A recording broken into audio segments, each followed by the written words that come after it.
Okay, so today is this lecture on tokenized and programmable assets. We're going to talk about programming asset exchanges in advance. Related is the concept of a dynamic ledger.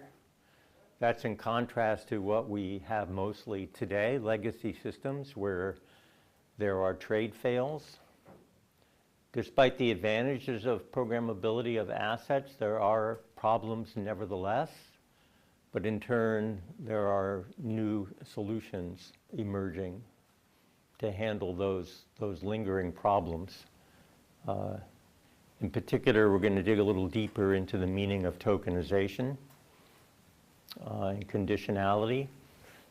Then turn to having multiple blockchains and face the issue of interoperability, which is related to having blockchains coexisting with legacy systems. And then think about exchange and contracting platforms as proposed by various international agencies and countries. And central bank innovations I'm going to leave for the reading list. There are some starred articles having to do with the Swiss National Bank and Brazil, but I decided to take too much of the class time. I want to focus on the remaining items. So asset exchanges programmed in advance introduced this concept of a dynamic ledger where ownership and transfers take place over time and in principle conditioned on states of the world. An example will be featured, as is the case in so many of these lectures. We start with a simple example, which is trade agreements for asset lending, and then atomic swaps. This whole thing about trade, is it separate from settlement? These things take place at different points in real time. Is there a sense in which trade and settlement can be instantaneous? Okay, so I want to start with, because we're going to talk about programmed assets, with the Ethereum slides, two of them that I showed last time, and then a little bit more detail. So Ethereum is the premier or often cited blockchain that allows contracts. There are two types of accounts on Ethereum. Externally owned accounts like Bitcoin, where we have addresses and balances get transferred across the households or clients or nodes. But we also have contract accounts. And the contract accounts are nodes on Ethereum, and they contain code and potentially data. So the contract accounts receive transactions, quote unquote, and update their state, and they can also send transactions and messages and so on. But a contract node can only initiate transactions as a response to another transaction. But this I smile at because effectively the code is not a person. It's a passive response to incoming messages, and then can send outgoing messages. There is a coin associated with Ethereum, Ether in particular, which is like a fee you pay to execute contracts. And it is intended largely as a way to economize on the number of users who want to do something on the Ethereum platform at the same time. It's like a congestion fee. And in your mind, you can imagine setting it to 0, if you like, to simplify things. So these are the pictures of the normal user accounts with addresses and balances. Currency, for simplicity, would be Ether. As you'll see, it could be other objects, other coins. And the code and storage are added to these contract accounts. Okay, so the transaction structure, you have a sender, you have a recipient, you have the currency, say Ether, that we're used to. We've been doing this for a while with Bitcoin and ledgers and so on. And then you have the data part of a contract with these values and so on, and potentially the gas, the ether that you need for computation. So all transactions in Ethereum have a sender, a recipient, and a currency field, although that field could be empty. And it's an option to have or not the data part and the contract part and the gas part. So Ethereum smart contracts, I often get asked, what is a smart contract anyway?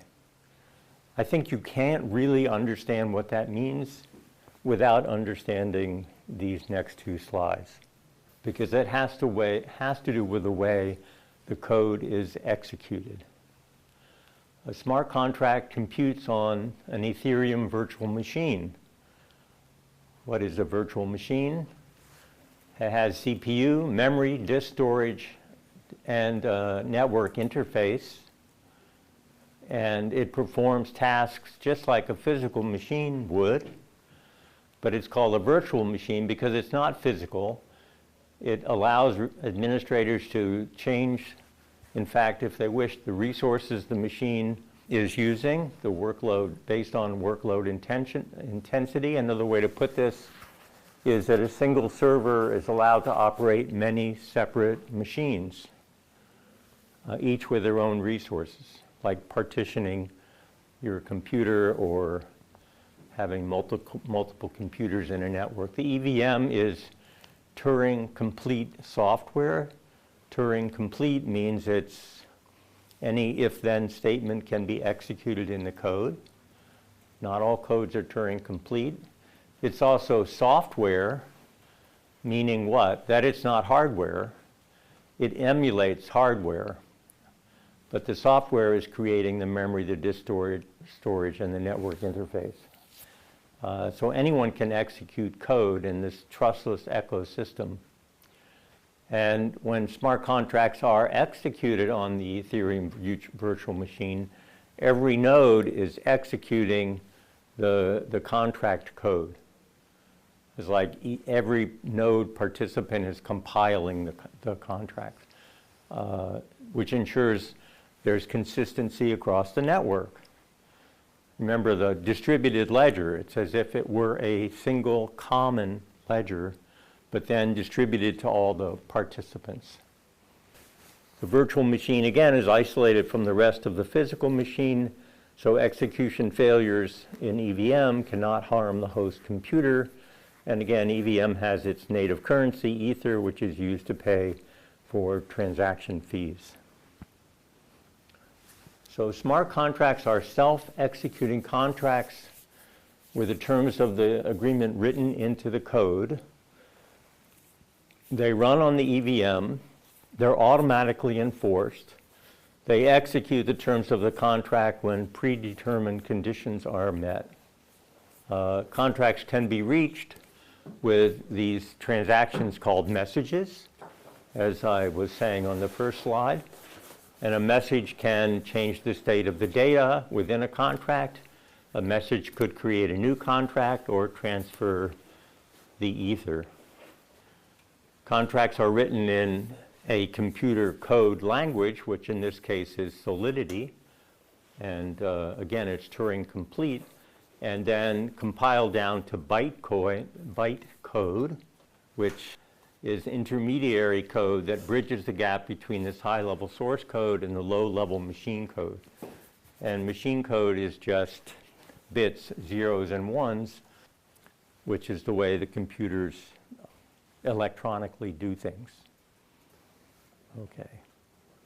So we will come back to all of this, but first the example. And this comes from a paper with Lee and Martin, the optimal design of tokenized markets. So the idea is that a distributed ledger-based settlement system is a technological advancement or solution, sometimes called a token system. And there's a lot of hype nowadays about tokenized assets. So these slides are intended to clarify the meaning of these words.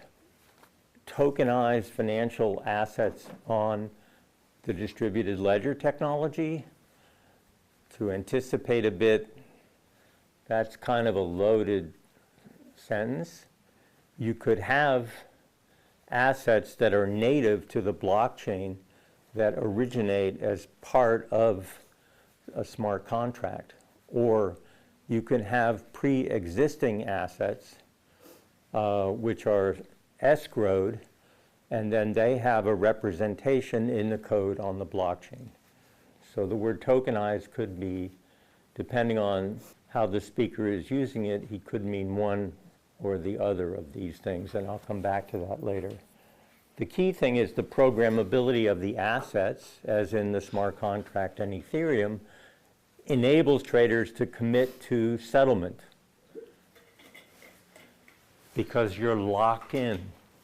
Once you enter into the contract, that's it. The code is going to do its thing as written. So you commit to, quote, settlement at the time you enter into the contract. And that's the sense in which trade and settlement are collapsed. Now, let me just say, even then it's a little bit confusing because in the previous lectures we've been talking about real time, and who has what goods at which point in time and potentially even at different locations. So they're agreeing to who is going to have the asset and at what date. But those transfers, quote, temporary ownership of the asset is executed under the smart contract. So it doesn't mean that the assets are actually transferred. When we talk about collapsing trade and settlement, it means there's no more uncertainty about what's going to happen. The settlement part is all preordained in the code. And so this has the potential of eradicating trade fails. So here's the example. There are 3 risk-neutral traders, agents A, B, and C. There's one single long-lived asset, and it's owned initially by agent A, and the traders have period-dependent payoffs on holding the asset. So this is like asset borrowing and lending. There's also another good, like, you got to pay to have temporary ownership of the asset. So there's an underlying monetary asset. When we talk about prices of contracts, we're talking about the agreement as to who is going to hold the asset, but also the amount that you pay at the time, but the contract will specify the amount of the payment in advance. So we're going to distinguish trading stages from settlement stages or asset transfer stages. So, the T equal M1 or M2, this is all initial trading stages. And again, we're going to partition this. So they're not all together agreeing to everything. Trader B is going to be the intermediary. So there's 2 sequential bilateral meetings that can happen in this trading stage. And in the settlement stage, that's when the asset is transferred between the traders according to what they have agreed to in the trading stage, unless there are fails. Okay? So in the trading stage, M1 and M2, A meets B and B meets C. B is the intermediary, the broker, you might say. B for broker. And to make it interesting, the order of these meetings is random, could be 50-50 in terms of who's meeting with B first, and that's only known to B. So A and C never meet. All the pairwise meetings are with B. And so B is the, quote, intermediary between A and C. So up to 2 trades can successfully occur in principle in the trading stage, that the transfer of the asset from A to B and the transfer of the asset from B to C in some way. those asset transfers are and the corresponding monetary payment is happening in the dates 1, 2, and 3. So for example, if B borrows the asset from A in period 1 and B agrees to pay a price P, that means that A transfers the asset to B at the beginning of period 1 and B transfers the asset back to A, in this case at the end of date 3. The intermediate date 2 has to do with what C is or isn't doing in the process. So in the token system, this bargaining over prices and asset transfers and the programming that backs it up is occurring simultaneously, as if immediately settled. So the assets programmed during the meetings of this trading stage and the transfer instructions are self-executing. Assets are transferred without any further trader action. And no trader is able to prevent the program transfer from occurring. And we're going to begin taking the point of view of this paper that this requires the trader to be the current holder of the asset at the time that the contract specifies that it's going to be transferred. That doesn't mean you have to own the asset initially. You could contract to get the asset. B can contract to get the asset from A. And then B has the ability in this trading period to make contracts with C. Both parties know this condition that A must own the asset to lend the asset to onwards, and B knows that too. So here's the timeline. In principle, I should have had some initial date, 0, where A holds the asset. A is the original holder of the asset. But then over time, in dates 1, 2, and 3, the value of holding the asset is high, medium, or low, or something else in between. So A no longer really wants, A could hold it, but gets a low return from continuing to hold it.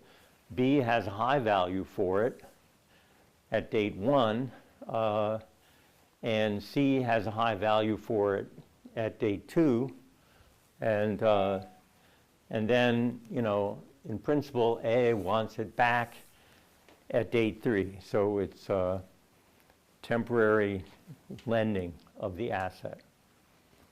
However, there are these other things that are happening.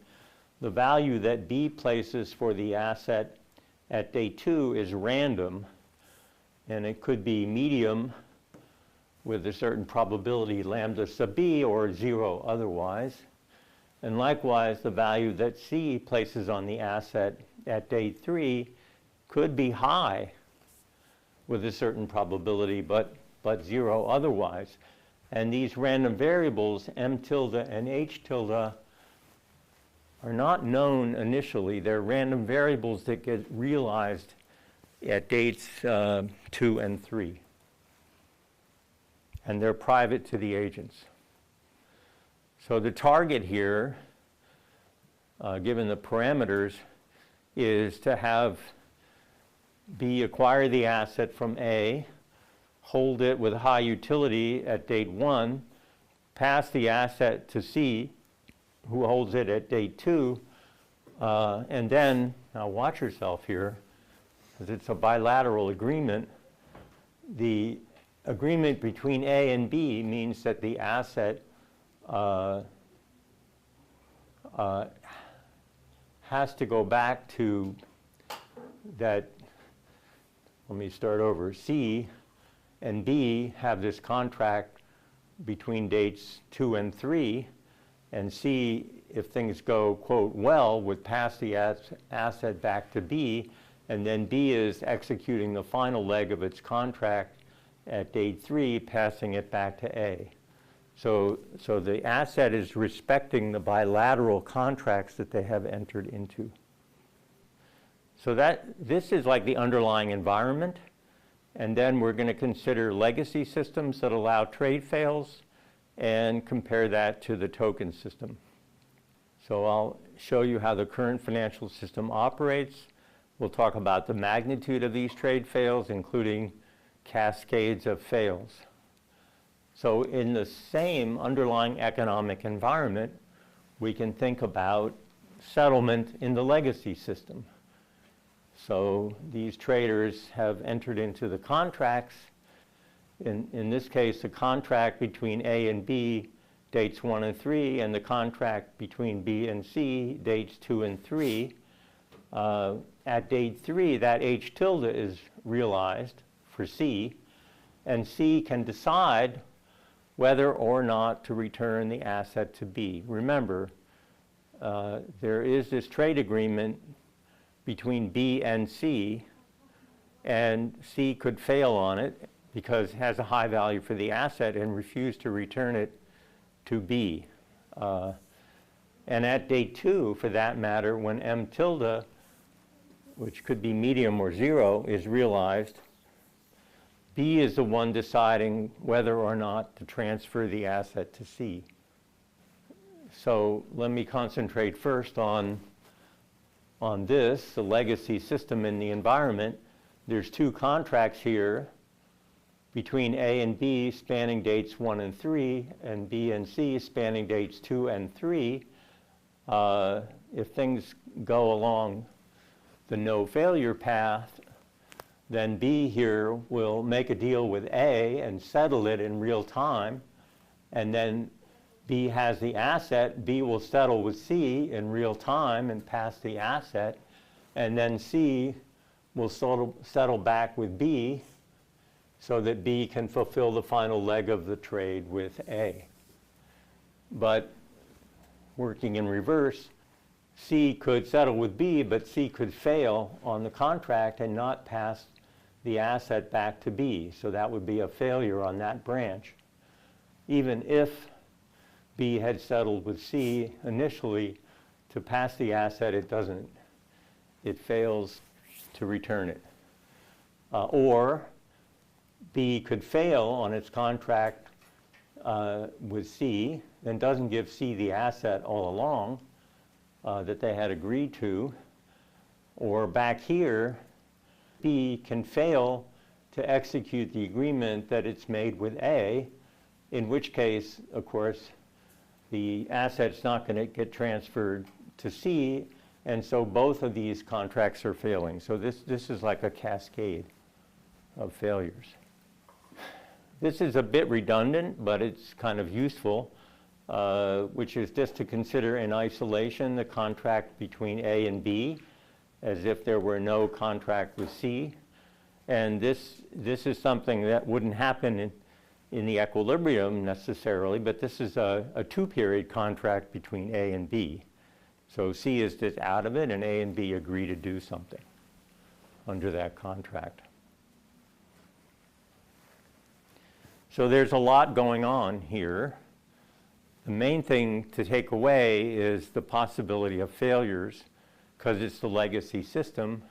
Failures to acquire the asset and pay money for it, failures to return the asset under the contract, and it's a dynamic program, so you have to be both forward-looking in the sense of anticipating what could happen, and sort of assess where you are in the current timeline relative to your expectations about the future. Do we see trade fails in practice? Yes, absolutely. The slides are going to highlight what happened in the great financial crisis with failures. The settlement fails basically were $400 billion in one day. This is a $1 trillion market. People are aware of the failures. The Fed tried to introduce a charge for failing, an additional price to be paid, but the failures continue to occur.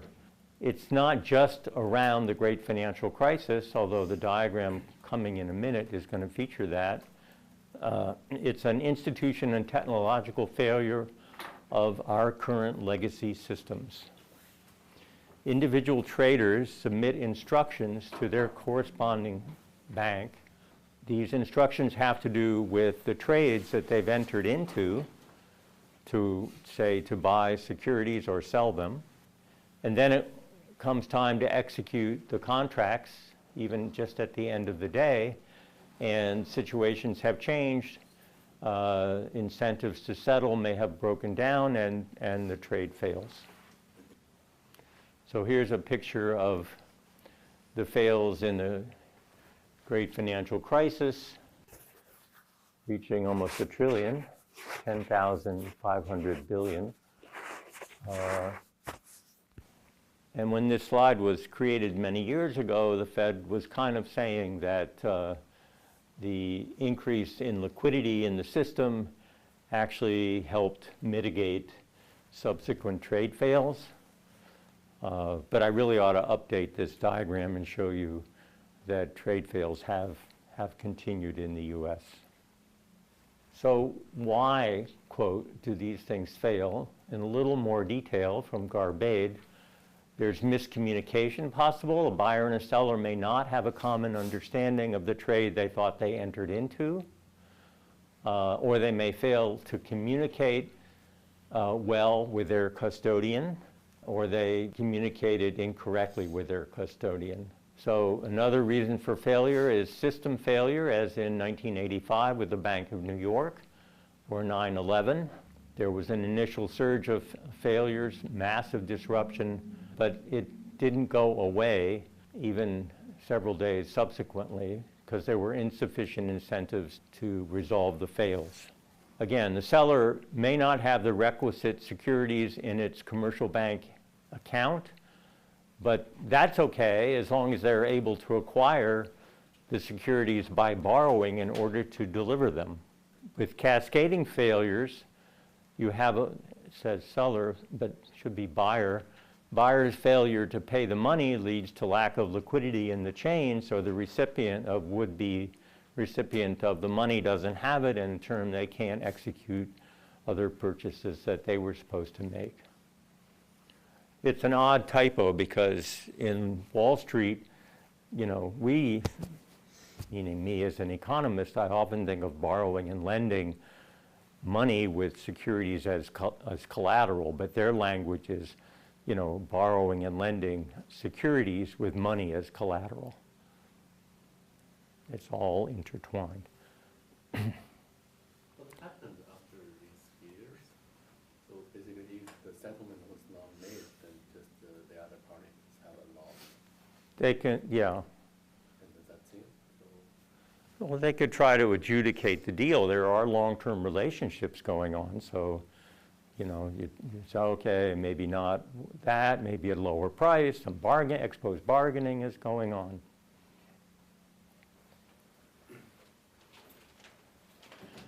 But this thing about incentives, maybe that was a little vague. I mentioned this before, and I always want to look at the wall at the State Street over there. So State Street is one of the largest correspondent banks in the U.S., and they make trades for their clients. The clients are trading on the stock exchange and so on, and then I think it's 3 o'clock in the afternoon, they begin to settle the trades, and it takes a couple of hours. So, but obviously prices have moved during the day, so things that you agreed to do at 10 in the morning may no longer, you may have regrets if you could have gotten a lower price and so on. Okay, so in principle, the programmed trade on the dynamic ledgers would not allow fails because you have to execute.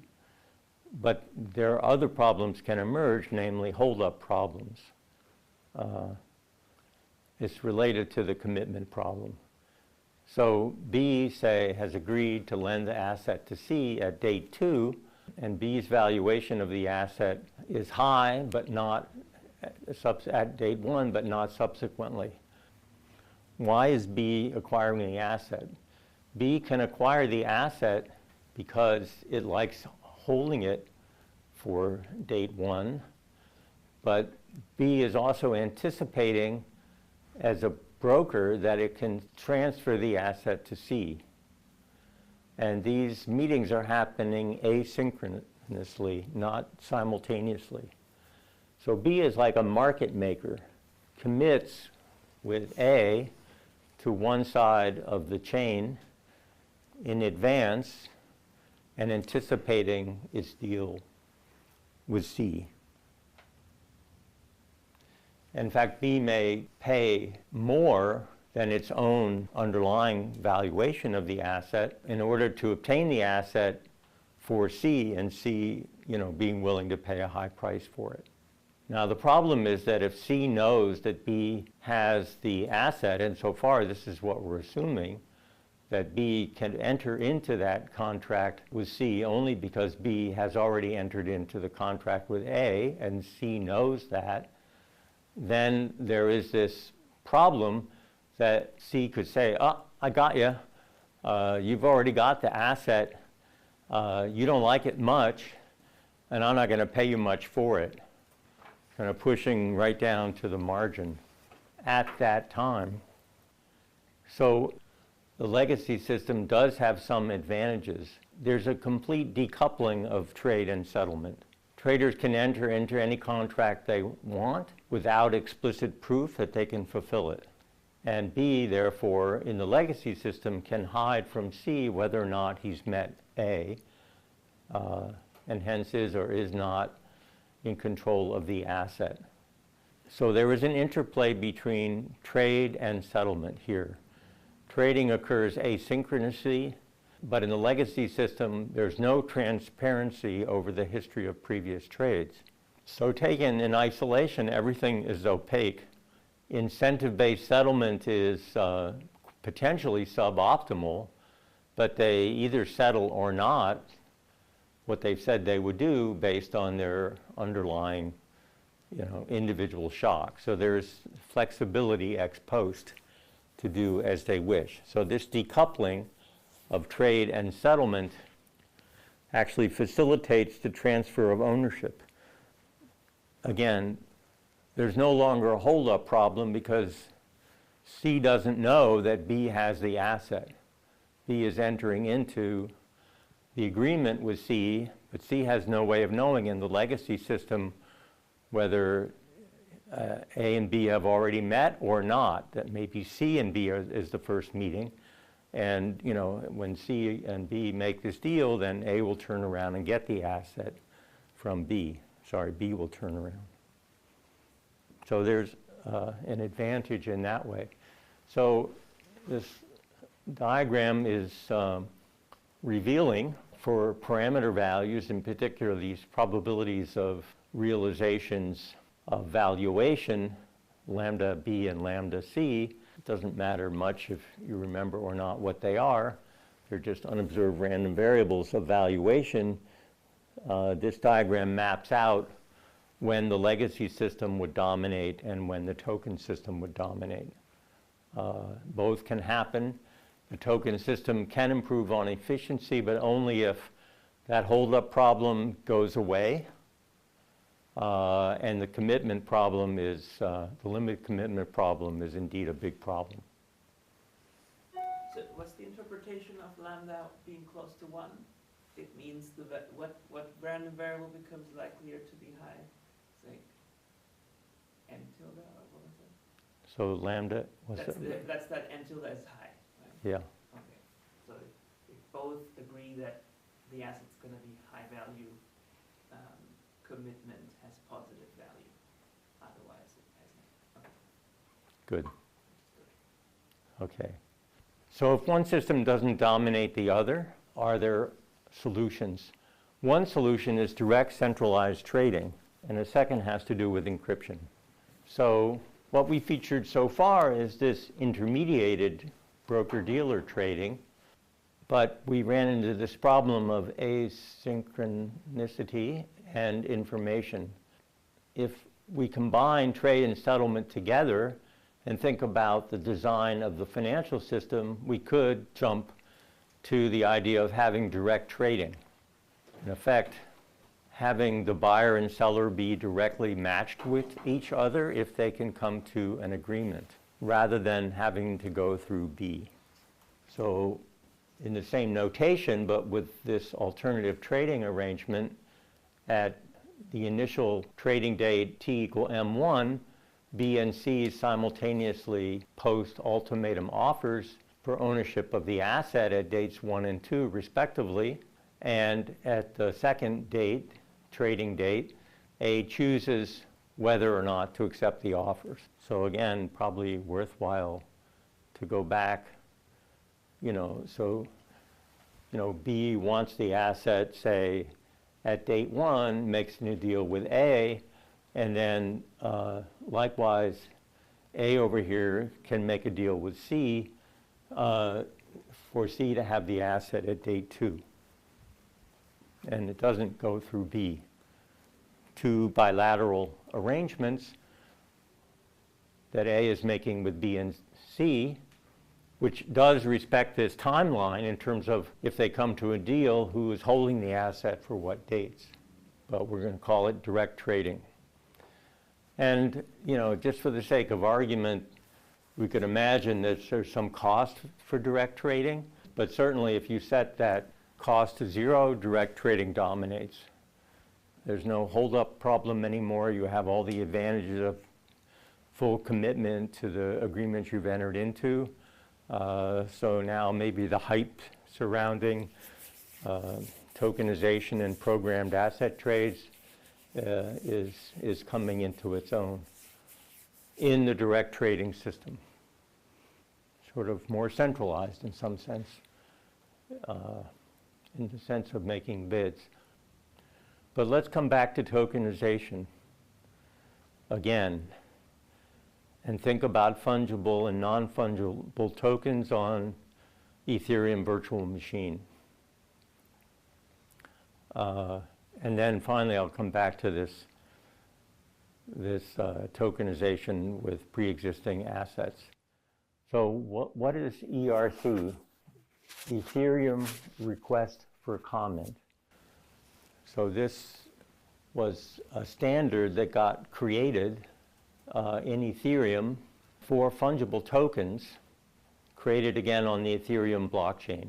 A fungible token is one that's exchangeable with another token, whereas other standards, ERC 721, pertains to non-fungible tokens. Data, for example, is not a fungible token, but it's part of the Ethereum contract. So the ERC 20 standards allow you to create smart contract-enabled tokens that can be used with various products and services. They are a representation of the asset, the right, ownership, access, could be cryptocurrency or anything else that can potentially be transferred. The additional capabilities under the ERC 20 standard has to do with this approve and transfer function. Let's suppose asset A is on this Ethereum blockchain as a token, and A is the initial owner of it. And then with Nicholas Zhang, we return to the Lee Martin Townsend paper I was just expositing. A owns the asset initially in the sense that it's a smart contract node on the Ethereum ledger.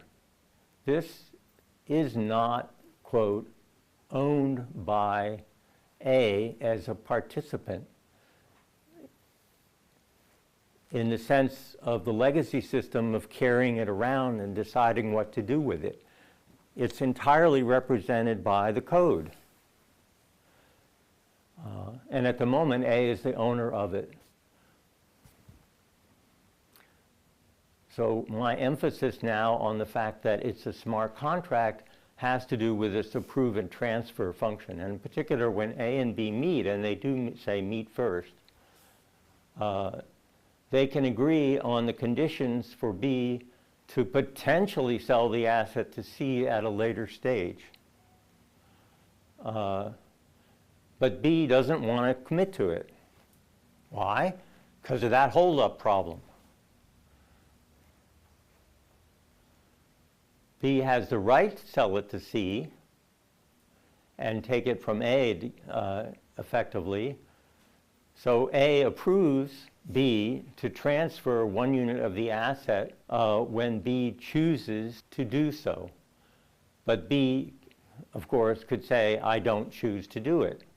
So when B and C meet later, if they reach a deal, B can acquire the asset to A and then pass it to C. But if they don't reach a deal, if B and C don't reach a deal, the contract says, okay, we're just leaving the asset in A's account and we do nothing. And A can revoke the approval later, or there could be a timer that, the contract will expire. There are many options. So this completely eliminates the holdup problem, because it's a conditional approve and transfer function. They're committing in advance to what they would do without loading all the bargaining advantage to C.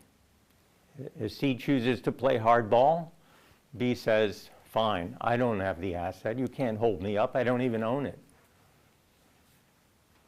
So this approval allows the token holder to authorize a designated smart contract to spend a previously defined quantity of the token from their balance. Note the language here.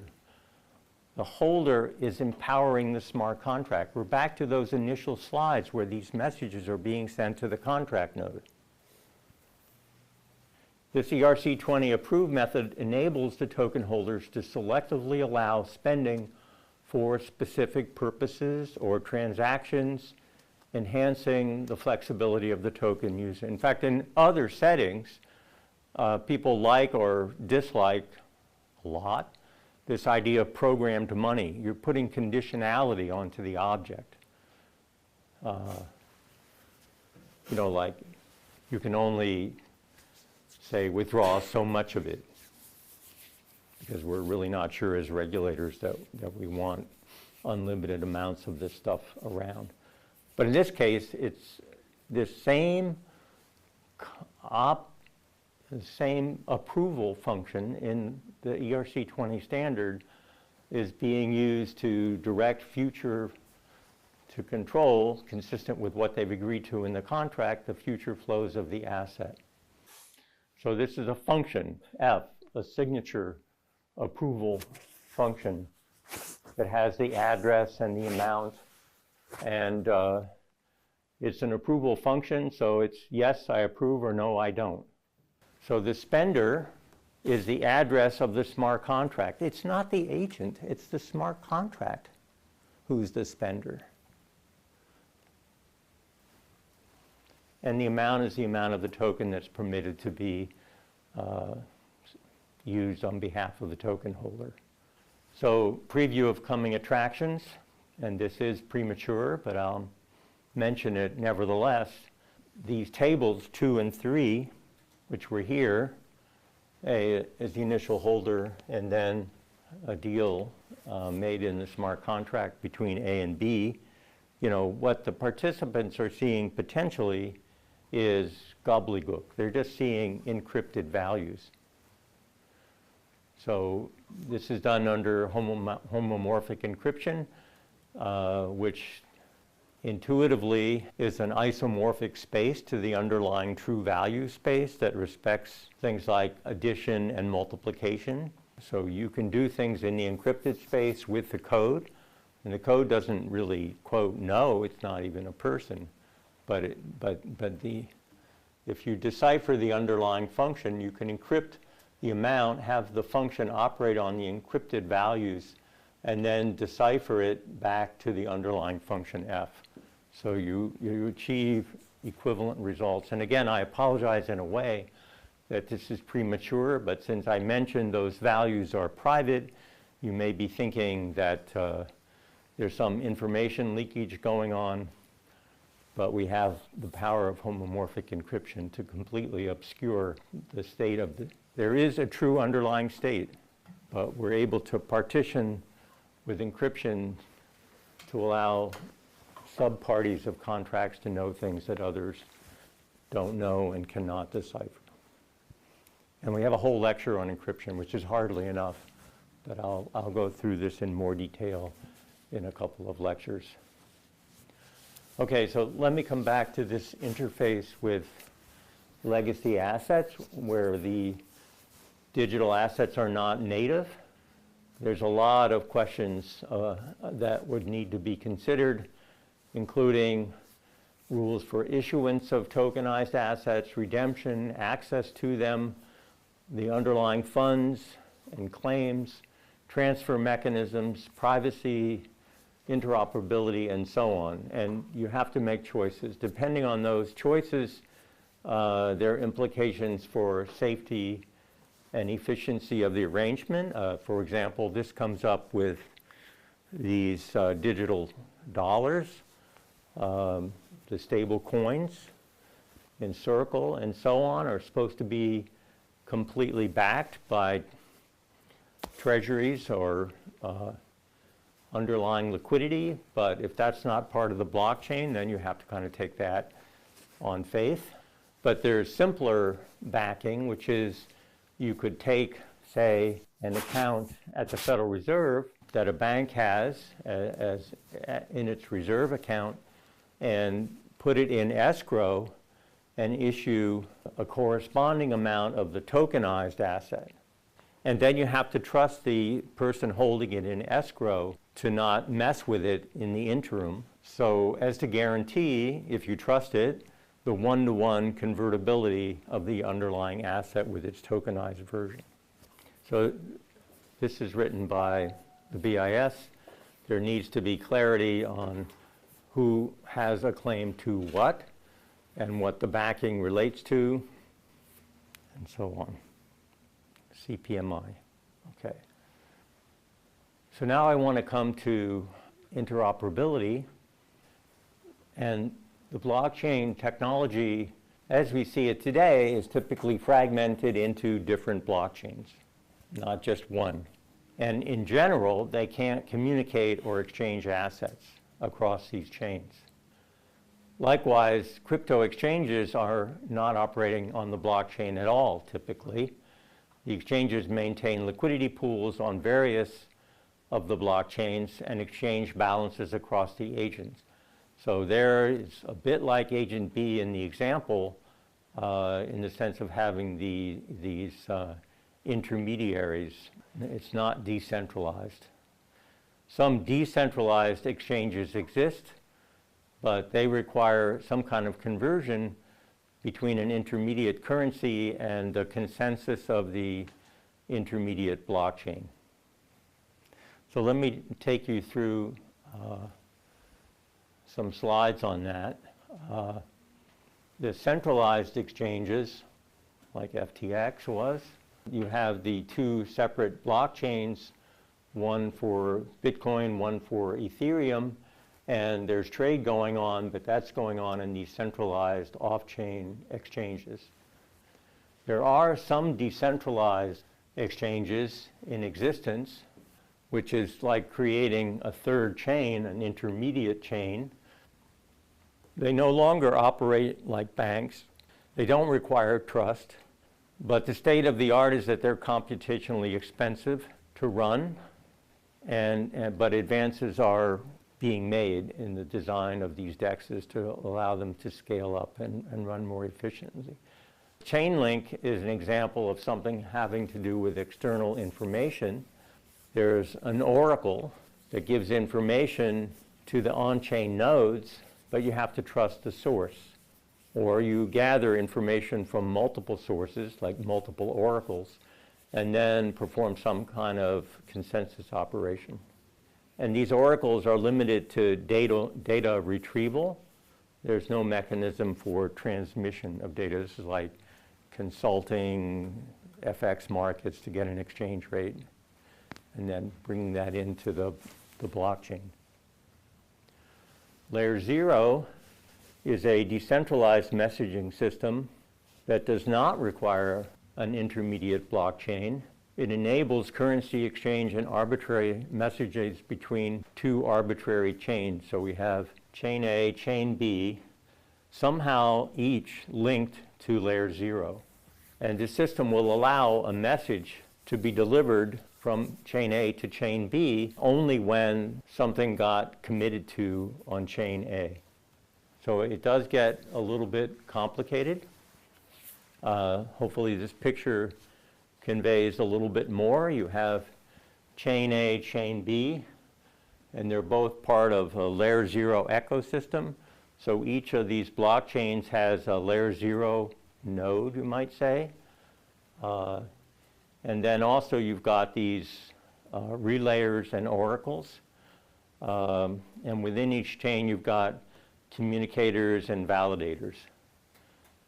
So this thing works on something, again, related to encryption, zero knowledge proofs, where you can kind of prove that something happened on one blockchain by a series of coded operations without actually seeing directly what happened there.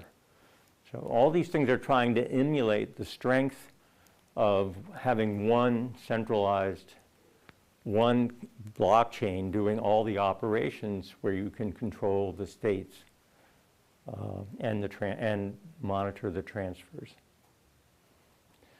So this exchange and contracting platform was something the IMF envisions, which is to set aside the domestic systems of each of the countries, but nevertheless set up a blockchain for foreign exchange transactions.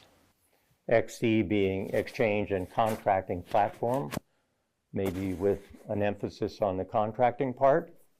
And I'll say a couple more words about that on the next slide.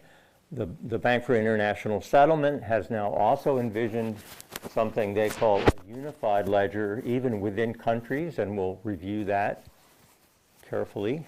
And then I'll come to what the Federal Reserve Board wrote, having to do with this coherence guarantee, which is going to take us right back to essentially the way Ethereum operates. So exchanging contracting platform for cross-border payments, the current state of the system, it's slow, it's expensive, and it's risky. You do have these broker-dealers who are intermediating the system, and they are relying on trusted relationships the clients have with them and vice versa, trying to deal with the fact that there's not a common settlement asset and there's not common rules for governance. That's the current system. I mean, let me just put that in plain English. We're dealing here with multiple countries. They're not like states in the US or even countries in the EU. There's no central governance unit, so that has to be agreed to as part of a platform. And likewise, what do we mean when we say there's one money, when we have a fiat money for each of the countries? So this multilateral platform that we envisioned allows the fiat money of each central bank, the reserves, to be tokenized in the sense that I was describing earlier, and the tokenized objects are what exist on the blockchain. Then you can write smart contracts that allow for risk sharing and other financial contracting, and of course, simple spot exchanges of one currency for the other. So we're leveraging the technological innovations that we've been talking about, distributed ledgers and smart contracts and encryption to gain efficiency. The BIS now is envisioning a unified ledger, and they meant within countries, not just across countries. So let's review this BIS proposal. First of all, the tokenization, which are rules for what the asset can and cannot do as in a smart contract, and hopefully that's quite clear from the lecture today so far. Information about where the asset is, where it comes from, who owns it. So tokenization means recording and mirroring the claims on real or financial assets that exist on traditional ledgers. That's this meaning of tokenization, which is not native. But once they're tokenized, you have the database and the rules and logic of the smart contract. The tokenization has its advantages. It combines messaging, reconciliation, and settlement in a single operation. I hope that that is clear now from the example that we've gone through in the lecture. It improves efficiency, and with the commitment, we're unlocking new features. It enables atomic settlement, transfers that occur reciprocally simultaneously, or transfers where one is a precondition for the other.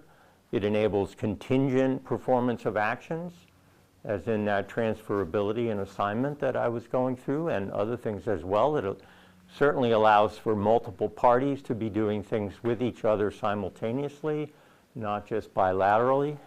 And it expands the universe of contractual outcomes so that more productive use can be made of resources which would otherwise be lost. And if you are on one blockchain, then you can do this. But the questions are, what happens when information comes from outside, as in that Oracle example? What happens if, as in real life, there are other ledgers? Who is the custodian of these non-native assets? Who is synchronizing the asset movements across the different ledgers?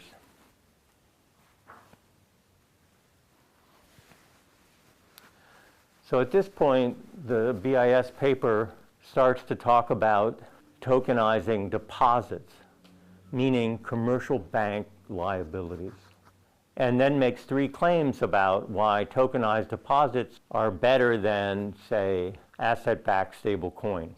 First claim, tokenized deposits help preserve the singleness of money. This is the way they think about things. Second, payments in tokenized deposits settle in wholesale central bank digital currency, which ensures finality because they are claims on a central bank. By using its own balance sheet as the ultimate means of settlement, the central bank provides the means for ensuring the finality of the wholesale payment. Third claim, tokenized deposits ensure that banks could continue to offer credit and liquidity in a flexible way. And then in contrast, tokenized stablecoins represent a transferable claim on the issuer akin to a digital bearer instrument. Stablecoins are tradable, their prices deviate from par, undermining the singleness of money. And then subsidiary claim, stablecoins do not allow elastic liquidity. This is in the paper. This is the way, at the time of writing, the BIS was viewing these things. But the critique is that they have now merged sort of the traditional legacy accounting point of view of money with this new technology. They're basically saying, look, we understand commercial bank deposits, we understand central bank reserves, let's try to adopt an aspect of the new system by allowing only tokenized deposits rather than more general representation of assets. What in particular does the BIS mean by a unified ledger? Trying to bring together various central banks, CBDCs, bring together tokenized deposits and other tokenized assets on a shared programmable platform. So this is the larger vision, bringing to the same venue tokenized assets, tokenized deposits, and CBDCs. But what do they mean by this venue? They seem to suggest there's a role for private platforms and for central banks. And they mention applied programming interfaces, but it's really open for interpretation. It could be a unified ledger, after all, on a public platform, which could connect the various distributed ledger technologies to an existing central bank infrastructure. For example, within a country and its central bank and its reserves, convert the settlement system of real-time gross settlement onto a blockchain. That is an option. So then CBDC would mean existing central bank reserves. It's now a technologically improved system. Still via a public platform, it could be there are new central bank distributed ledgers with bridges back to the private and public tokens. Or put more succinctly, here central bank digital currency would mean tokenized central bank reserves or tokenized treasury bills. Or in principle, it could be done, or it could have the interpretation that that when they say unified ledger, they mean the ledgers are unified via regulations and partnerships. That existing assets are tokenized with custodians and reconciled by someone, either a public or a private entity. For example, in that regulated liability network, the tokenized commercial bank deposit. So in that case, the tokenized money could then be transported to a public distributed ledger platform or continue to exist on the private regulated DLT platforms. And in this latter case, there's no CBDC at all. So I realize that my tone is conveying sort of a criticism of the BIS paper for being unclear, and indeed that is the content of these slides. But you could also interpret it as these are all decisions that individual countries and the international community are going to have to make about whether or not to use these new technologies and how the system should be configured. It's indeed pretty hard to have these conversations without clear definitions of things like tokenization and smart contracts and understanding legacy systems, and that was the content today. So, you know, these open questions are, could a retail CBDC be used as a wholesale CBDC, sort of one unified CBDC? Should Fed or Treasury tokens, should they tokenize native objects to be used on the private platforms?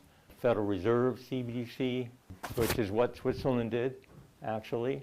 It allowed a representation of its reserves on a private sector platform and conducted an open market operation there. Should the Fed regulate private platforms or provide a public one, like this regulated liability network? Recent US policy guidance, you know, suggests doing everything with private blockchains, stable coins in particular, and is negative about CBDCs. So that is also stimulating a lot of conversations these days, both in the US and in other countries. The main thing is to recognize the power of programmability, that programmed money is a unified, coherent product that encapsulates both the storage of the digital value and the programmability of that value. This coherence guarantee, this is from the Federal Reserve Board, US. This coherence guarantees refers to a mechanism for guaranteeing that the technical components of programmable money are inseparable and that those components are consistently functional so that the product is stable and coherent. It could be nominally separable, as traditional technologies are, and implement two core technical components, namely the storage of the digital value and the programmability of that value. But the coherence guarantee must ensure they are not separable as far as the overall product is concerned. Without that guarantee that you get with Ethereum and maybe other ways, the individual components are not novel at all. Digital money has been around for many years, as has the ability to write computer code and software for commercial banks and financial institutions. With the guarantee, programmable money is a new product category sitting alongside of the more traditional money products of central bank deposits, demand deposits, and non-bank money and cash. But this benefit of the coherence guarantee is not necessarily present in other systems that can rely on services and potentially be of other providers and can be altered by those providers as they wish. Okay, so that's the state of the domestic and international financial system. There was a lot in this lecture. You know, we went through programmability first and foremost, carried that in through examples, kept coming back to it as if they're, without saying so, one blockchain. Then we get into the issue of how powerful the tokenized assets are with conditionality, but then recognize that we have multiple blockchains. We have the legacy system coexisting with these blockchains, and we can talk the talk of taking advantage of the power of the blockchain, but the devil's in the details in terms of exactly how to design the system and what regulations would be appropriate.